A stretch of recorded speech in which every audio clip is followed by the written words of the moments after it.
name is Gia Savoki, and I'm the owner of ThinkingCanine.com, as well as a certified dog behavior consultant and certified professional dog trainer. Today I'm going to talk to you about my favorite toy. It's the canine enrichment product or puzzle feeder called the Toppl by Westpaw company. This toy is a toy that I discovered a few years ago, and it's replaced Kongs pretty much 100% of the time in my own home. It's a wonderful product, and I use it because it's really easy to fill, very clean, and it's a way for me to provide enrichment opportunities, meaning things for my dog to do. Most dogs, we feed them from a dog dish. It takes them about 15-20 seconds to eat, maybe 5 seconds if they're a golden retriever. And then they've finished their food and they're looking around for more things to do, or they just go off and try to sleep or are a little bit sad and bored.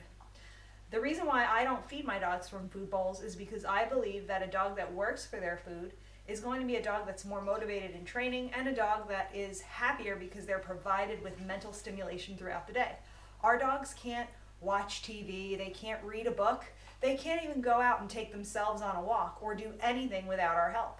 So many dogs today are very bored, very anxious, and even destructive simply because they don't have enough to do. When we provide them with something to do, we can notice all kind of behavior issues lessen. So many dogs, for example, that chew furniture, are destructive in the home, whether we're home or not, these are dogs that need to be provided with lots of opportunities for exercise, both mental and physical. Feeding them from a bowl wastes valuable opportunity to tire them out. So a typical large breed dog maybe eats 1,000 calories of food a day. That could be 2 cans of dog food. 2 cans of dog food fill up 4 large Toppls. That could be 2 hours of your dog's day that they're chewing and working on their puzzle toy, because we do take the canned food and fill it in this puzzle toy, and then we freeze it. So when you provide them with their meals in puzzle toys like this, it gives you potentially half an hour to 2 hours out of the day that your dog is doing something that they find exciting and fun, and you don't have to be bothered entertaining them. So for example, when I come home from work after a long day, I'll go in my freezer, take out a bunch of Toppls, give them to my dogs, and then I can go and do what I need to do. We don't need to feed our dogs on a schedule. That's a really common misconception. They do not need to eat at the exact same time every day. What we want to do is feed them during times when we might need a break from them, or during times that are like a witching hour when we know our dog is going to be unruly. So with a puppy, for example, I might take them out to the bathroom and then give them their puzzle toy right after they come in when I know they're going to be running around the house trying to bite me. With a dog that's hyperactive or a little too excitable when strangers come to the home, I'm going to have these toys ready to go so that when my stranger comes in the house, I can give them this toy so that they learn when people come over, their job isn't to jump all over and greet them. They can be relaxed and hang out on their own. So there's lots of practical applications for using these food stuffable puzzle toys. All right, so what do I like about this toy? It's Zogoflex material, which is Westpaw's proprietary material, which is a rubber type of material, completely non-toxic. It doesn't have an odor, which is excellent. So we remember Kongs, very smelly. This doesn't smell like anything. We can also put it in the dishwasher, and you can see here it's concave and it's not obstructed at all in there. And so it is extremely easy for the dog to completely empty and extremely easy for your dishwasher to get fully clean. It comes in 2 sizes. I like the large size for dogs over 30 pounds and the small size for dogs under 30 pounds, or if you just want to give your dog a little snack. What do we put in these? I stuff these with everything. So you can do canned dog food, raw dog food. You could moisten kibble, and some dogs will eat moistened kibble packed in here. At first you want to just pack it up and then give it to the dog as is. Then, once they are used to the idea of working for their food, eating their food out of a toy, we can freeze it like a rock. That can take about 4 hours, 5 hours.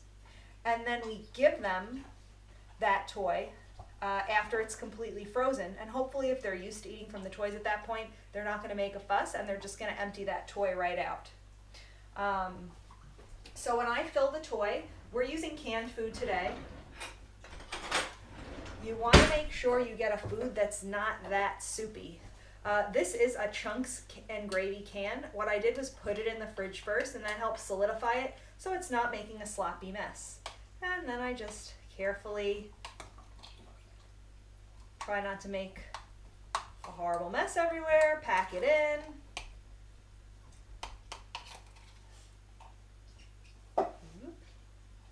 There we go.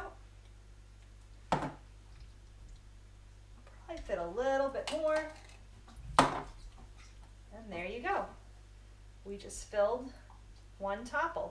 It does have this little hole here, so if you are going to feed something that's very liquidy, you might want to use saran wrap or tinfoil to block that hole. Otherwise, you want to pick foods that aren't going to leak out, because that makes a pretty disgusting mess all over your freezer. Some people put dry food in these and they do this, and then the dog kind of knocks it around to get the dry food out. I find that the better application is just using your wet or raw dog food and freezing it. It lasts way longer. And no need to stick these two halves together, or that'll be too hard for your dog to get out. So this one's finished. We'll put it in the freezer, and now we'll see what it looks like when it's done and what it looks like when Lev is chewing.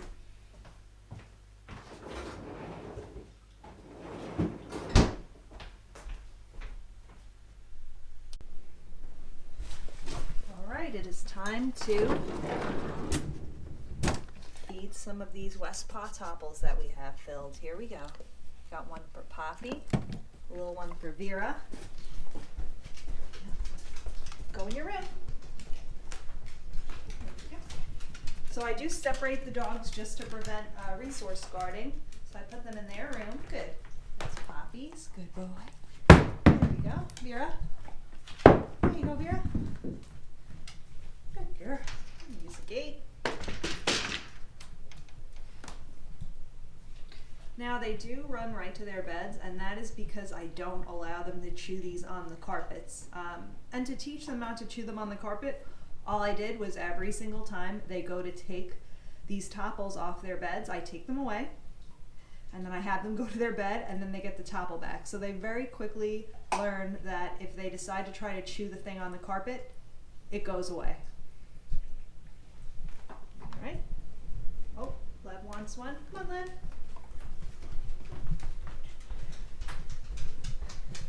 Here we go. Go in your bed. Good boy. That's for Lev. There we go. Hi. Now you can see that he does really enjoy this toy, and it's going to take him about 30 minutes to finish it. If you have a dog that resource guards, I recommend separating them from the other dogs like I just did, because we don't want them to be stressed out. And if you have a dog that resource guards against people or a puppy and you want to prevent resource guarding, what I recommend you do is just walk by and drop some treats.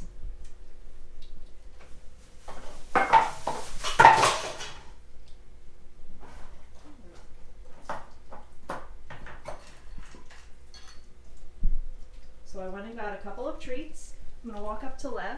Good boy. Give him a few treats. Walk away.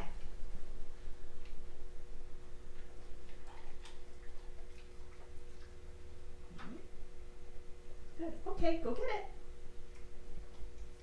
He's chewing on his thing. Very good. Now I'm going to walk up. If you have a dog that is uncomfortable, you can just toss the treats from a distance, so he learns that you walking up to him is a good thing while he has his toy. We'll do that again. So you can see when I walk up, Lev automatically looks up because he knows that if I walk towards him, he might get something good. Okay, get your toy. Get your toy. Yeah. All right.